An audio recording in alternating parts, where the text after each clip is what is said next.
All right.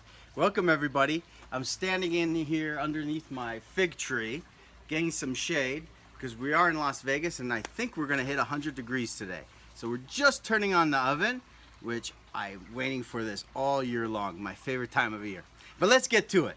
Why should I buy a house? People always ask, why? What's the big deal? I'm renting, I have a small monthly rental payment, and I have no headaches. I make my payment, there's something breaks, I call the landlord, easy peasy, I have no headaches. That's the one side. But why should you buy a house? What's the big deal? Well, the reason for it, it's the quickest and easiest way to build wealth. Why?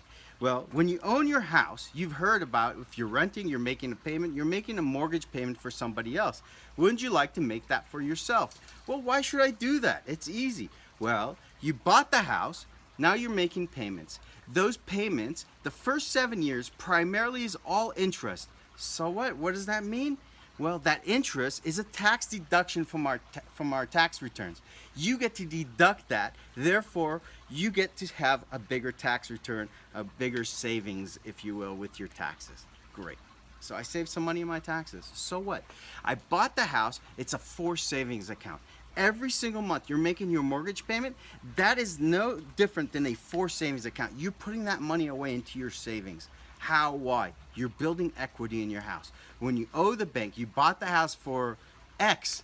Now you're making that monthly payment. If you amortize it over 30 years, every single month, you're biting a little bit into that principal. You're building equity in your house. Okay, so you get to save on your taxes from your interest. You get to write your interest off, and you're building equity in your house. Well, what else? That equity is growing. It's grown in a compounded interest way. What does that mean? That's what people are having a hard time understanding.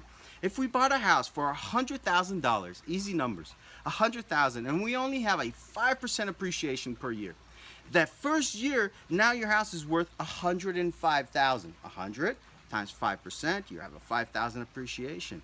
So now you're sitting on a house that's worth $105,000. You did nothing but live in the house and make a monthly payment.